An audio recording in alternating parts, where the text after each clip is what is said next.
সকাল বন্ধুরা, তোমরা কেমন আছো? আশা করি তোমরা অনেক ভালো আছো। যে যেখান থেকে আমার ব্লগটা দেখছো তাদেরকে জানাই অনেক অনেক ভালোবাসা। বড়দের আশীর্বাদ নিয়ে আর ছোটোদের ভালোবাসা নিয়ে আজকে ব্লগটা একদম সকাল থেকে শুরু করছি। ঘড়িতে বাজে এখন সকাল 8টা। 8টাকে বলবে যেন মনে হচ্ছে দুপুর 12টা। এত রোদ উঠেছে, এত রোদ উঠেছে। সকালবেলা উঠে আগে পাম্পের জলটা ছেড়ে দিয়েই আগে ছাদের গেটটা খুলতে এলাম। ছাদের গেট খুলে আবার নিচে এলাম, এসে এখন ঘর মুছছি। তোমরা হয়তো ভাববে যে আজকে সকালবেলা কেন ঘর মুছছি। আমি তো রোজ দুপুরবেলা রান্না বান্না করার পর ঘর মুছি।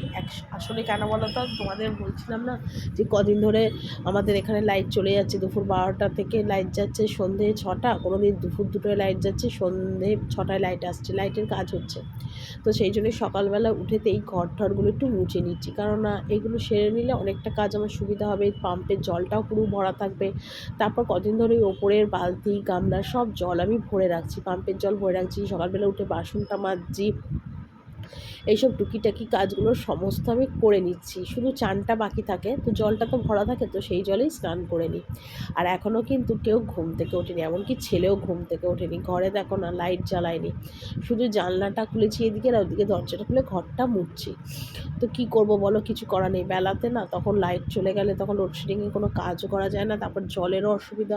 আমাদের তো কলকাতা শহর, পুকুর টুকুর থাকলে জলের অসুবিধা হয় না, কিন্তু কলকাতা শহরে না মানে খুব অসুবিধা হয় জল টলের যদি ব্যাপার না থাকে। তো বাবু ঘুমোচ্ছে, আমি কোনো রকমের ঘরটা একটুখানি মুছে নিচ্ছি, কারণ বাসি ঘরটা রাখা যাবে না। আর বাকি রইল শুধু রান্না করা, আর বাসন তো আমি এখন গিয়েই মেজে নেবো। তো এইগুলো টুকিটাকিগুলো করব। তো সেই কারণের জন্য আজকে সকালবেলা উঠেই কিন্তু বাসন টাসনগুলো মেজে নেব, আর এই রান্নাঘরের কাজগুলো করব। আর এখানে তোমার ঘরটাও মুছে নিচ্ছি। আর আমার না ভীষণ কালকের থেকে ঠান্ডা লেগেছে, এত ঠান্ডা লেগেছে কি বল। প্রচণ্ড গরম, গরমের মধ্যে রান্না বান্না করতে হয়, নাইটি ভিজে যায়, সেগুলো গায়ের মধ্যে বসে। তারপরে আমার ঠান্ডা লেগে গেছে, এত ঠান্ডা লেগেছে কি বলবো। ভয়েস দিতেও খুব কষ্ট হচ্ছে। তো আগের দিন তো সমস্ত জামা কাপড় ভিজিয়ে রেখে গেছিলাম, তোমাদের দাদাভাইয়ের বিছনার চাদর থেকে শুরু করে জামা কাপড় সব। তো সকালবেলাতে আগে উঠে এগুলো কেচে দিচ্ছি, কারণ বেলার দিকে তার জল থাকবে না। এখন তাও জল আছে, অসুবিধে নেই। তো সেই জন্যই সকালবেলা উঠেই আগে কাচা ধোয়াটা কমপ্লিট করে দিয়েছি। যদিও ছাদে কিচ্ছু মেলবো না, আমি না ছাদে রোদে দাঁড়াতেই পারছি না, এত গরম, এত গরম। মানে একবার ভেবেছিলাম ছাদে মেলবো, তারপর চিন্তা করলাম দরকার নেই বাবা, আমার ছাদে আবার পরে এসে তোলাতুলি করতে হবে, দরকার নেই। একেবারে আমার ঘরের বারান্দা দিয়েই জামা কাপড়গুলো সব মেলে দেবো। তো ভেজানো থাকলে জামা কাপড় অতটা ঘষাঘষি করতে হয় না, ভালো করে একটু থুপলেই কিন্তু পরিষ্কার হয়ে যায়। কারণ সমস্ত জামা কাপড় কালকেই তো ভিজিয়ে রেখেছিলাম। আর তোমাদের দাদাভাইয়ের জামা কাপড় প্রচণ্ড ময়লা করে, প্রচণ্ড ময়লা করে, এত ময়লা করে আর কি বলবো। যার জন্যে না মানে ভালো করে বেশি করে সার্ফ দিয়ে শ্যাম্পু দিয়ে জামা কাপড়গুলো সব ভিজিয়েছিলাম। আর কদিন ধরে না ভীষণ কোমরে ব্যথা, এত কোমরে ব্যথা কি বলবো। আসলে আমার তো কোমরে স্পন্ডালাইটিস আছে। তো এখন একটুখানি রিল ঠিল করছি, শর্ট ভিডিও করছি, নাচ টাচ করছি, তো সেই জন্যই মনে হয় কোমরে ব্যথাটা আবার আমার বেড়েছে। তো খেয়াল হয়নি যে পিঁড়িটা এনে তারপর পিঁড়িতে বসে কাপড়টা ধোবো। তো চলে এসেছি বলে আর গেলাম না পিঁড়িটা আনতে, পিঁড়িতে উঠে বসলেও একটু সুবিধা হতো। তো তার জন্য আমার কোন কাজটা বাকি আছে বলো। শরীর খারাপ নিয়েও কাজ করতে হয়, সুস্থ অবস্থা তো করতেই হবে, বাধ্য, কোনো কিছুই নয়। সবথেকে দুঃখ লাগে কোন জায়গাটায় জানো, যখন বাড়ির লোকরা বোঝে বা শোনে বা দেখে যে শরীরটা খারাপ তারপরেও করছি, তখন ভাবে কি বোধহয় আমি বোধহয় সেগুলো অ্যাক্টিং করছি, অভিনয় করছি। সেইগুলো আমার বেশি মনের মধ্যে কষ্ট লাগে। কেন কেউ আবার আমাকে বলেছে আমার নাকি কোমরে ব্যথা নয়, আমি নাকি ইচ্ছা করে করছি, এটাও নাকি বলেছে। কিন্তু একটা মানুষের কোমরে ব্যথা হলে কিন্তু বোঝা যায়। আমি না সত্যি চেয়ারে বসলে না উঠতে পারি না, এত কোমরে ব্যথা।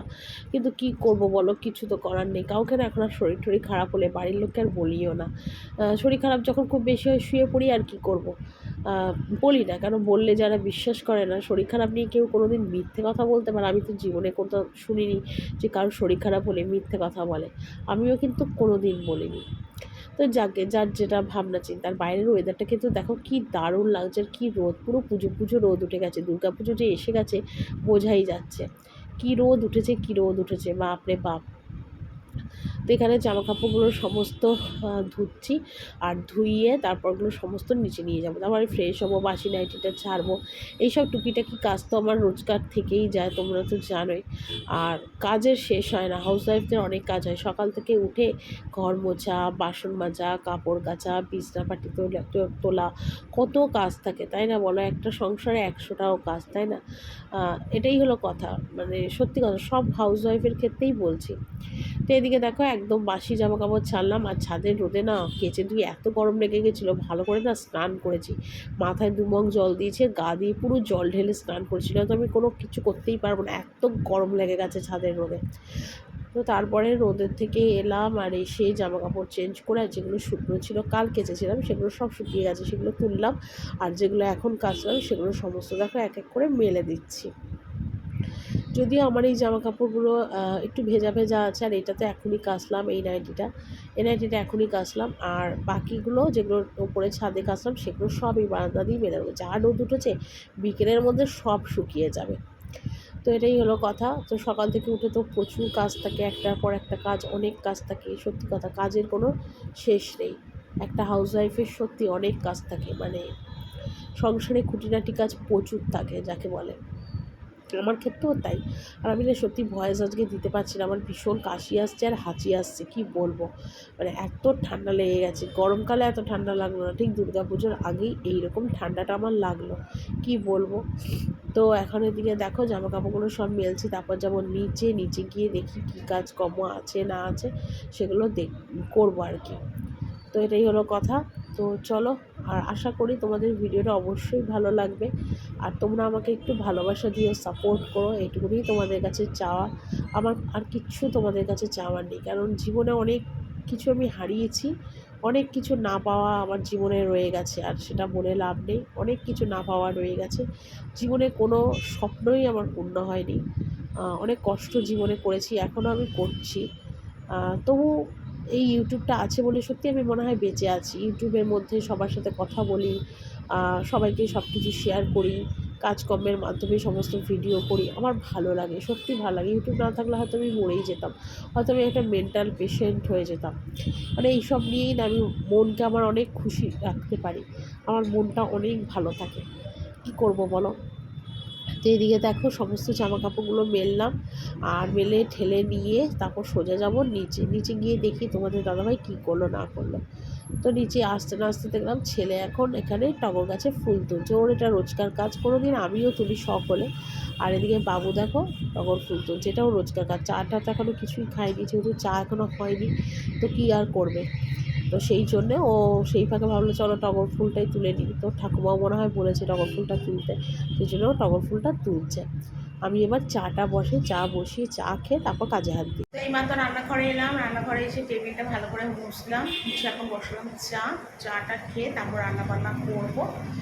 আর বাজার হাট করতে তোমাদের দাদাভাই গেছে, কী আনবে কিছু কী করবে আমি জানি না কিছু, ঠিক আছে। তো চলো তোমাদের সাথে আমার পরে কথা বলে একেবারে মানে কী রান্না হবে না হবে কেটে বুঝিয়ে তারপর তোমাদের সাথে দেখাচ্ছি। তো মুদিখানা থেকে দেখো নিয়ে এসছে এখানে পতঞ্জলি সরষের তেল, বিস্কুট, চিনি, মুসুরি ডাল, সার্ফ, কেলগস, এগুলো সব মুদিখানা থেকে নিয়ে এসছে।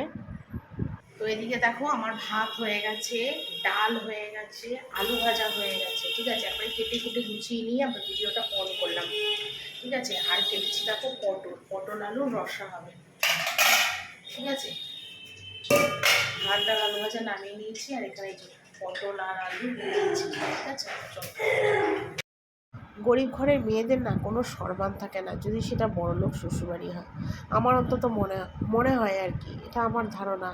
আমার ধারণা ভুলও হতে পারে, কিন্তু সবার ধারণা তো এক নয়, আমার ধারণা একটু অন্যরকম। তো রান্নাবান্নাটা শেষ করেই কিন্তু আমি এখানে বাসন গোছাতে বসেছি। হ্যাঁ, তোমাদের যেটা বলছিলাম সেটা হলো গরিব ঘরের মেয়েরা যদি বড়লোক ঘরে আসে না, তখন সেই মেয়েদের না অনেক কথা শুনতে হয়। আর যদি সেই বাপের বাড়ি থেকে কোনো কিছু না নিয়ে আসে, তাহলে তো সেই শ্বশুরবাড়িতে হয়ে গেল তার শেষ, তার কোনো সম্মান থাকে না, কোনো কিচ্ছু তার জীবনে থাকে না। আমার অন্তত এটাই মনে হয়, সত্যি আমার সেটা অনেক মনে হয়। দেখা যাক কী হয়। আমি অনেক কিছু জীবনে সহ্য করেছি, অনেকটা কষ্ট করেছি, এখনও করছি। আর এতটা কষ্ট করার পর হয়তো এতটা দূর আমি আসতে পেরেছি। নিজের মতোই সবসময় আমি নিজে থাকার চেষ্টা করি, কিন্তু জানি না পরবর্তীকালে কী হবে। আমি কোনো সময় কারোর সাথে ঝগড়া অশান্তি করতে চাই না, করিও না। কিন্তু কেউ যদি আমার পিছনে অযথা লাগে না, তখন আমার খুব মাথা গরম হয়ে যায়। তখন আমি তাকে ঠিক কথা শুনিয়ে দিই যে বেকার বেকার অশান্তি না করলে হয় না বুঝি। তো আমিও অশান্তি কারোর সাথে করি না, সত্যিই আমি করি না। কিন্তু আমার পিছনে লাগলে আমি তাকে ছাড়ি না, সে আমার যেই হোক না কেন। কারণ আমি কারোর সাথে চুলকে অশান্তিও করি না, কিছুই করি না। কিন্তু আমার সাথে সবাই চুলকে চুলকে অশান্তি করে। তো সকালবেলাতেই সমস্ত বাসন-কোসন মেজেছিলাম। তো এখন রান্নাবান্না সেরে তারপরে বাসনগুলো গুছোচ্ছি, যেটা আমার রোজকার কাজ, সেটা তো আমাকে করতেই হবে। তো সেটাই গুছোচ্ছি এখন বাসন-টাসনগুলো। আর এরপর যাবো আবার ওপরে, দেখি ওপরে গিয়ে কী কাজ আছে। কোনো কাজ না থাকলে আমি তো খুঁচিয়ে খুঁচিয়ে কাজ বার করি, এটা আমার নিয়ম। ভালো লাগে আমার সেই কাজগুলো বার করতে। দেখা যাক কী হয়। তো এখানে দেখো বাসনগুলো সমস্ত গুছোচ্ছি, গুছিয়ে টুচিয়ে নিয়ে। আর এত আমার কষ্ট হচ্ছে ভয়েস দিতে, তোমাদের কি বলবো। মানে নাক আমার পুরো বন্ধ হয়ে গেছে, এত ঠান্ডা লেগেছে, এত ঠান্ডা লেগেছে। মানে বললাম না যে গরমের মধ্যে কাজকর্ম করি, নাইটিটা পুরো ভেজে আর সেটাই শুকায় গায়ের উপর। তাও এক এক দিন আমি নাইটি চেঞ্জ করি, এক এক দিন তো আর করা হয় না, তখনই সেটা ঠান্ডা লেগে যায়। এত ঠান্ডা লেগেছে মানে কি বলবো তোমাদের। তো যাকে ঠান্ডা লাগলে কিছু নেই, একটু জড়া জড়াও হয়েছে শরীরটা, কিন্তু কাজ তো করতে হবে বলো। জ্বর নিয়ে বসে থাকলে তো হয় না। আমার না এটাই মনে হয়, কাজের লোকদেরও মনে হয় জ্বর শরীর খারাপ হলে ছুটি পাওয়া যায়, কিন্তু তবু মনে হয় ঘরের বউদের কাজ ছুটি নেই, শরীর খারাপ হলেও কাজের ঘরের বউদের ছুটি হয় না।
এখানে দেখো ভাত আর আলু সিদ্ধ করেছি, এটা আর দেখালাম না।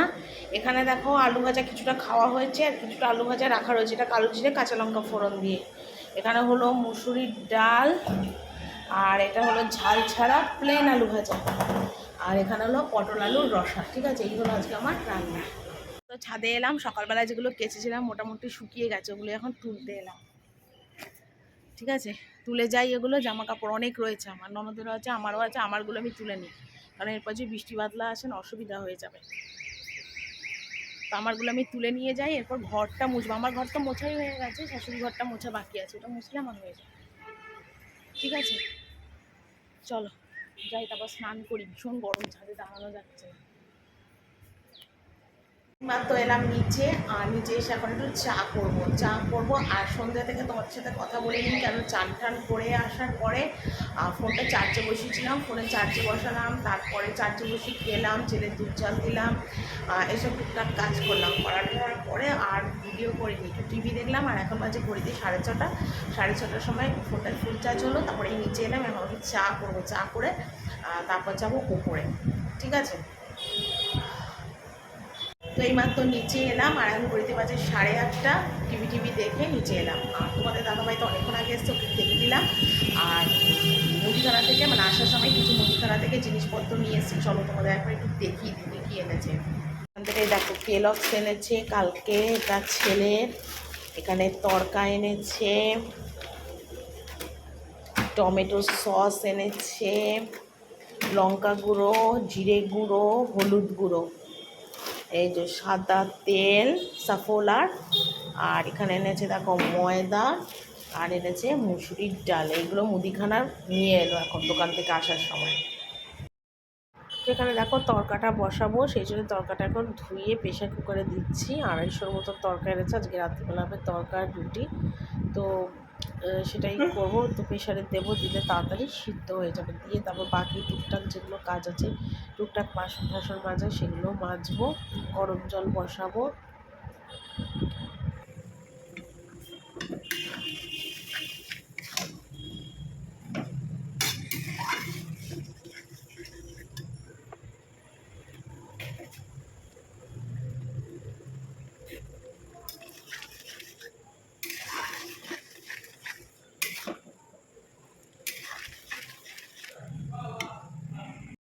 তো দেখো এখানে আমার তরকা কমপ্লিট। নামানোর আগে এখন একটু মাখন দিয়ে দিলাম। নিরামিষ তরকায় একটু মাখন না দিলে একদমই খেতে ভালো লাগে না।